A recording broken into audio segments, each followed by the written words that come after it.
It's April 1st. Hummingbirds are coming to North Jersey in about 2 to 3 weeks, and we're going to show you guys how to prepare for them the right way.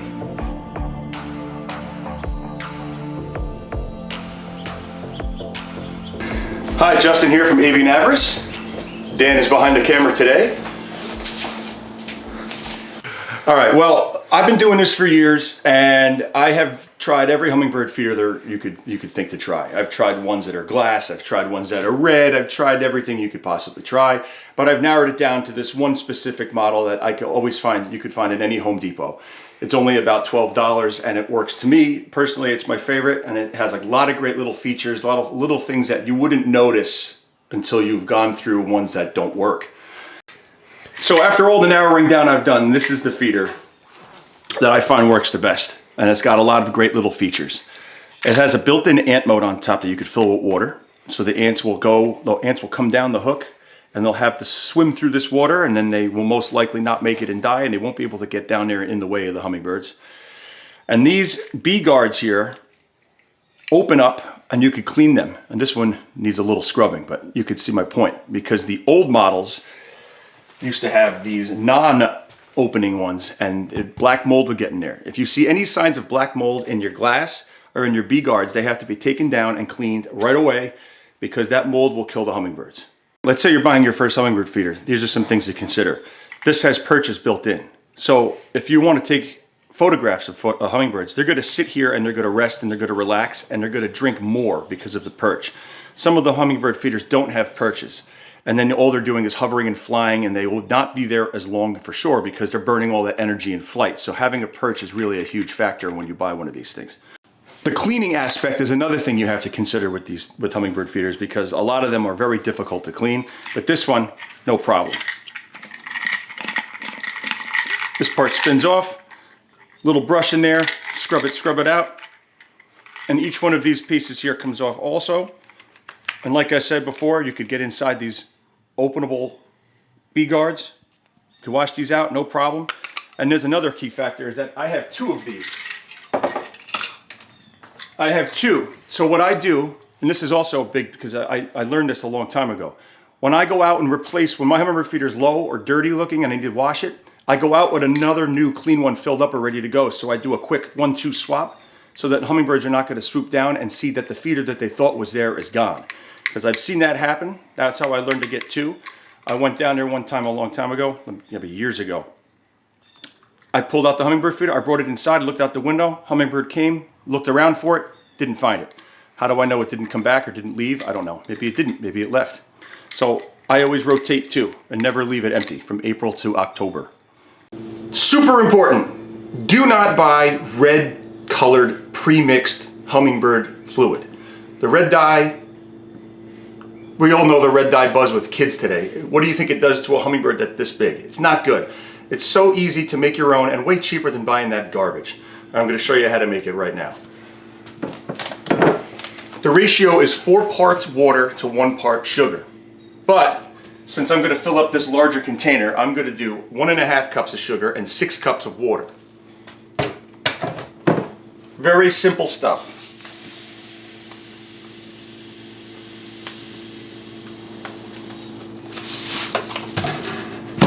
Put your sugar right in the pot. And then measure out your 6 cups of water.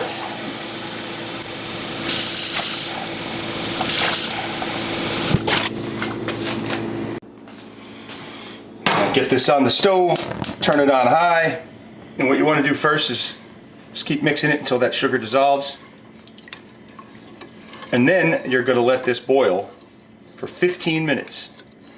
And the reason being, Dan says it much more eloquently.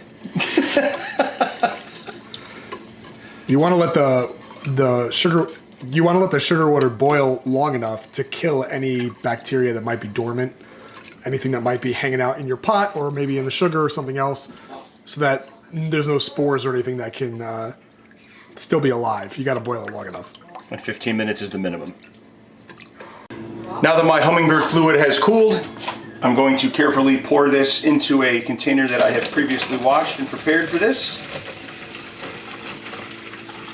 And like I said, 6 cups of water will just about fill this up. And it did.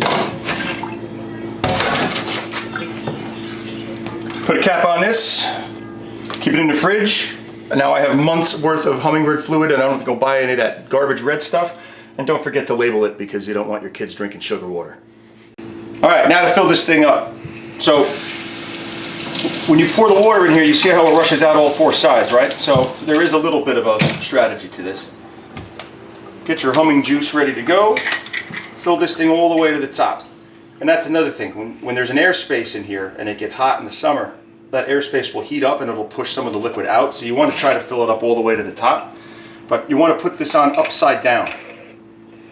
All right, and I now don't flip this over until I walk outside to my feeder because I don't want sugar water and ants in my house. Here in New Jersey, the only species we have is ruby-throated hummingbird, unless it's extremely rare.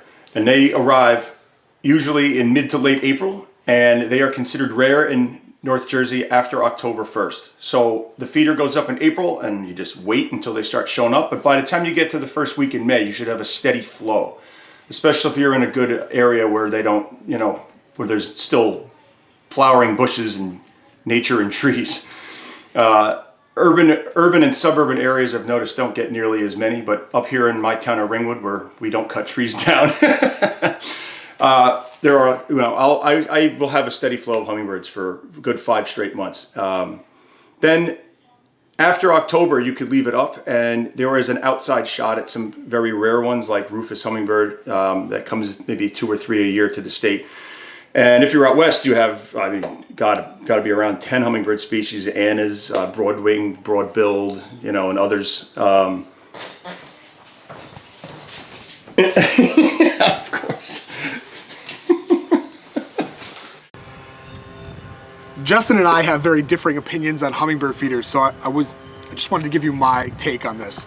This is actually my model of choice, which is like basically the complete opposite of Justin's favorite model. And the real reason why I like this one the best is really because of cleaning. So for me, I have a hard time getting my hand or something else inside the glass tube. I like this model because I can just scour the whole inside of this without any issue. And you've got an ant trap right here. Goes together. I don't have to turn it upside down, so I'm not going to leak anywhere. And it has a perch. Hummingbirds will land on it. I also like this feeder because one thing that Justin's feeder is not as good at is this feeder might get bigger birds.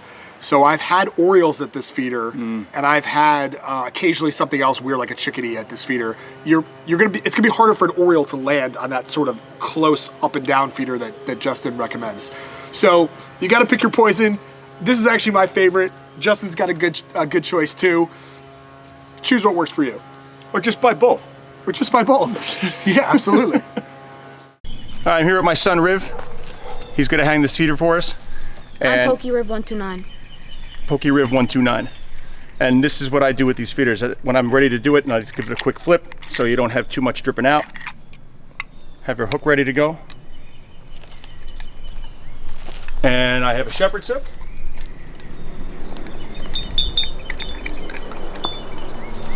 And if you want to be a real try-hard, and you really cared about hummingbirds, you would build an actual moat. An anti-ant moat of biblical size. Overkill maybe, but it certainly works. And that's it. You'll get hummingbirds like crazy if you just do everything I just said. If you want to see more bird footage and footage of me or the other two guys, that was good and I forgot what I was saying. That was actually pretty good. What am I saying?